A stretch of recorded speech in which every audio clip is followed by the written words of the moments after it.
WhatsApp guys, कैसे हो आप सब। आज हम पढ़ने लगे हैं बुर्सी और उसकी टाइप्स, ठीक है, और इनके बारे में जानना ज़रूरी है। देखें, सबसे पहले व्हाट इज़ बुर्सी। बुर्सी है क्या। Bursae are fluid sacs found about your joints.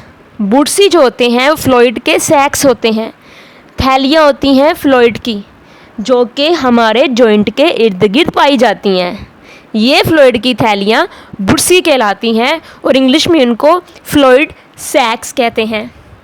अब हम देखते हैं कि बुर्सी जो है उसका तो पता चल गया हमें कि बुर्सी फ्लूइड की थैलियाँ होती हैं जो हमारे जॉइंट के इर्द गिर्द होती हैं और हमारी बोन को जब वो मूव करती हैं तो उनको बचाती हैं फ्रिक्शन से, रगड़ से। तो that is the purpose of बुर्सी।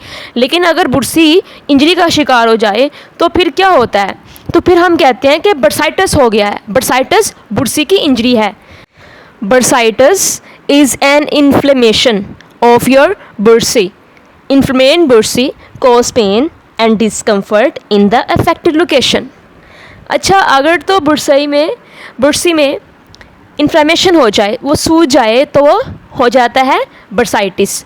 और बर्साइटिस के अंदर क्या होता है कि हमारा जॉइंट जो है जहाँ पे ये बर्साइटिस हुआ है वो बिल्कुल भी मूव नहीं कर पाता और ठीक से मूव नहीं कर पाता, उसमें पेन होती है और सूजन हो जाती है। तो ये हो गया बर्साइटिस। और बर्साइटिस की कई टाइप्स हैं। और बर्साइटिस में ये होता है कि अगर हमारी शोल्डर में बर्साइटिस हुआ है तो उससे एक डिफरेंट नेम है और उसकी कुछ डिफरेंट वजूहात होती हैं। अगर एंकल में हुआ तो उसका एक डिफरेंट नेम होगा उस बर्साइटिस का, और अगर नी में हुआ तो उसका डिफरेंट नेम होगा। अब हम इसके बारे में पढ़ते हैं। सबसे पहले है प्री पैटेलर बर्साइटिस। ये क्या होती है, ये हमारी नी कैप के इर्द गिर्द होती है। प्री पैटेलर बर्साइटिस में होता है कि inflammation around your knee cap, also known as the patella आपका नी कैप होता है। और अगर उसके इर्द गिर्द जो बुर्सी है उसमें इन्फ्लेमेशन हो जाए तो that is the pre patellar bursitis. Because ये हमारे नी में हुई है इसलिए इसका नाम प्री पैटेलर बर्साइटिस है। और उसके बाद अगर देखें तो हमारे पास होती है ओलिक्रैनन बर्साइटिस। ओलिक्रैनन बर्साइटिस जो होती है, this is the inflammation around your elbow. अगर एल्बो के इर्द गिर्द इन्फ्लेमेशन हो बुर्सी के अंदर तो उसको हम कहते हैं olecranon bursitis. The affected bursae are located at the tip of your elbow. आपकी एल्बो के टिप पे बर्साइटिस हो तो उसको हम ओलिक्रैनन बर्साइटिस कहते हैं।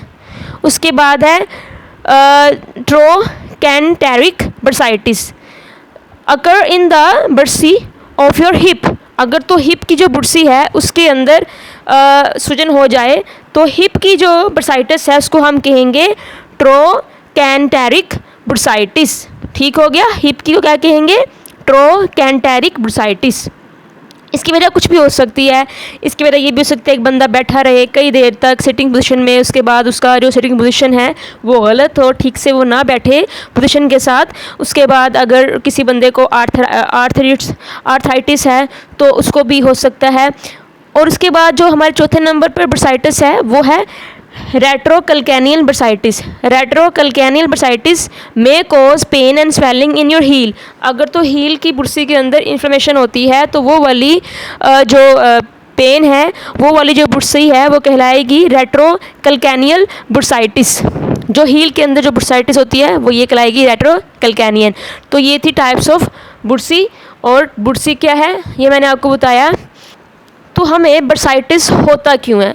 बर्साइटिस होता तब है जब जो बुर्सी होता है हमारे शोल्डर में, हमारे नी कैप में, हमारे हील में, हमारे हिप में, ये जो बुर्सी होता है इसमें होती है इन्फ्लेमेशन। तो ये क्यों होती है, ये इसलिए होती है क्योंकि हम अगर स्पोर्ट्स खेल रहे हैं और एकदम से हमें स्प्रेन हो जाता है या स्ट्रेन हो जाता है या हमारे जॉइंट में चोट लग जाती है तो वहाँ पे जो बुर्सी होगा वो भी इफ़ेक्ट होगा और इसलिए उसके अंदर होगी इन्फ्लेमेशन, तो वो फिर बन जाएगा बर्साइटिस। तो इस तरह से या तो कोई बंदा बहुत देर तक एक एक्सरसाइज करता जाता है, रेस्ट नहीं करता और ओवर यूज़ करता है अपने किसी भी जॉइंट का, तो उसको भी बुर्सी हो जाता है, बर्साइटिस हो जाता है। और अगर कोई पर्सन ऐसा है जो कि गलत पोजीशन पे बैठता है और ज़्यादा तक बैठा रहता है तो उसको भी बर्साइटिस हो जाता है। फॉर एग्ज़ाम्पल उसके हिप में, क्योंकि वो बैठता ही रॉन्ग पोजीशन में है और लगातार बैठा रहता है। तो इसके अलावा किसी को आर्थराइटिस है तो उसको बुर्साइटिस हो सकता है। तो ये थी हमारी आज की video. I hope you like this video. Channel को सब्सक्राइब जरूर कीजिएगा। Bye bye.